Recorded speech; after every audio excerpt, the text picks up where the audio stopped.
Mesdames et messieurs, bonsoir et bienvenue à ce flash d'information de 18h sur Walf TV. Abdoulaye Baldé convoqué à la CREI, les militants et responsables de son parti venus lui prêter main forte ont vécu une journée d'enfer avec les forces de l'ordre qui les ont dispersés à coups de bombes lacrymogènes. Ces responsables et militants crient à l'injustice. Les détails avec Amadou Limbaye.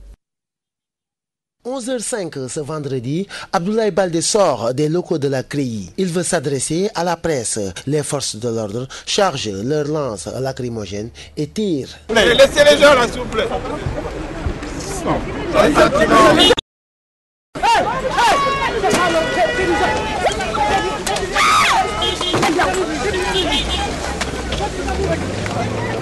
Même sort pour ses partisans venus le soutenir. Ils ont été dispersés par des bombes lacrymogènes. Il n'y a pas de mouvement, il n'y a rien du tout. C'est pas normal. Ça c'est quoi là? Ça c'est quoi? Les militants et responsables de l'UCS crient à l'injustice et menacent de faire face. Mais c'est injuste, c'est du théâtre. Mais demandez aux gens, est-ce que cette soutien simplement des amis, des proches, valait la peine aujourd'hui qu'on soit déguerpis comme des malpropres dans notre pays, le Sénégal? Aucun rapport, ni de la Cour des comptes, ni de l'IGE, ni du CENTIF n'a accablé Abdoulaye Baldé dans sa gestion des deniers publics.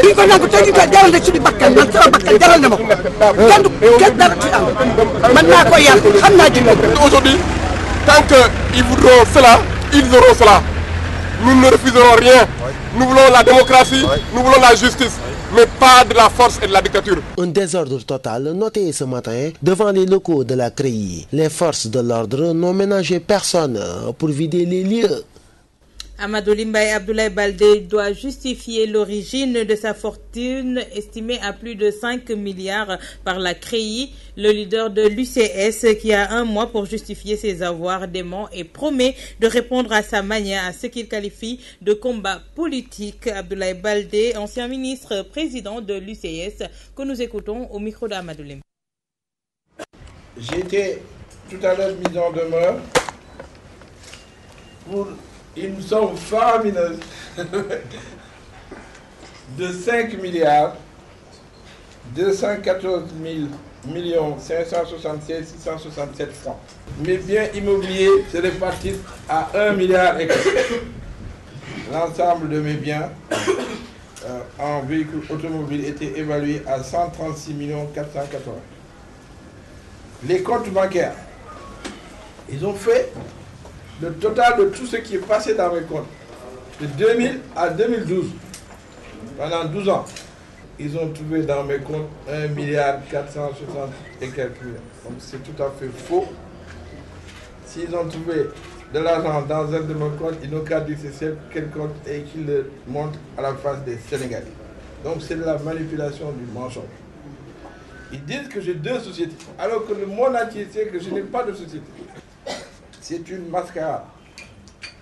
Et c'est du cinéma. Je l'ai dit au procureur. J'ai dit que vous devez avoir aujourd'hui à la place ouverte. Et les enquêteurs qui se sont permis de faire une mascarade pareille. Ce combat est un combat politique. Et j'entends le mener sur le plan politique. Sur le plan du droit, je le mènerai. Parce que c'est très facile à démonter tout ce qu'ils ont raconté. Que des conneries, des mensonges. Aucune vérité sur ce qu'ils ont rapporté.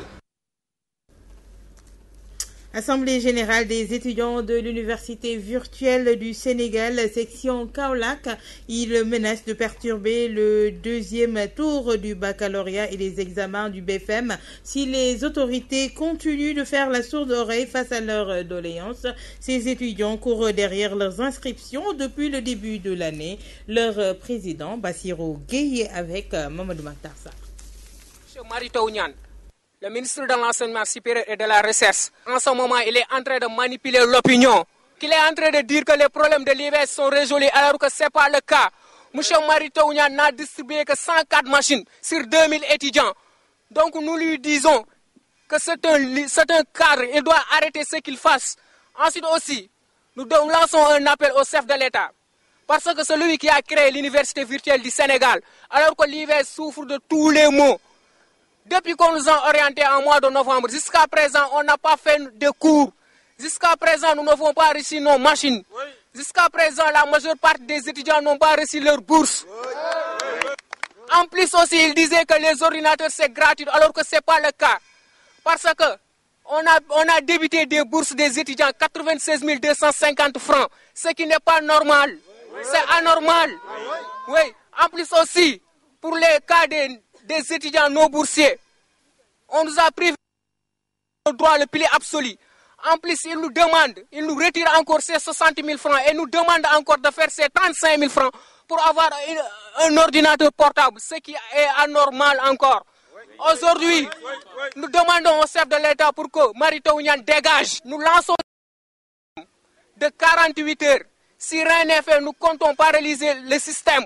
Il n'y aura pas de deuxième phase ici, à Kaolack.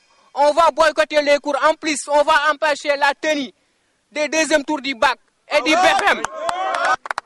Et pour finir, nous disons au coordonnateur Mohamedou Mansour Faye qu'on ne le reconnaît plus. Il n'est plus notre coordonnateur à Kaolack.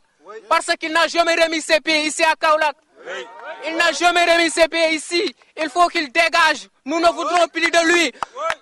Mansour Faye, dégage. Les travailleurs de la société de transport Dakar Demdik vont porter plainte contre leur directeur général pour abus de confiance par rapport aux cotisations à l'IPM. Face à la presse ce matin, Mamadou Goudiaby et ses camarades ont dénoncé la gestion de l'actuel directeur général Dame Diop, gestion que ces travailleurs jugent gabégique et nébuleuse. Le compte rendu de Mami Khadignar. Pour abus de confiance sur les cotisations de l'IPM, les travailleurs de la société de transport Dakar Demdik vont porter plainte contre la direction générale de la dite société. Mamadou Goudiaby, secrétaire général de l'IDTD, explique. Nous annonçons plusieurs plaintes. La plainte d'aujourd'hui, le PCA va y revenir. Il y a 5 autres plaintes qui l'attendent.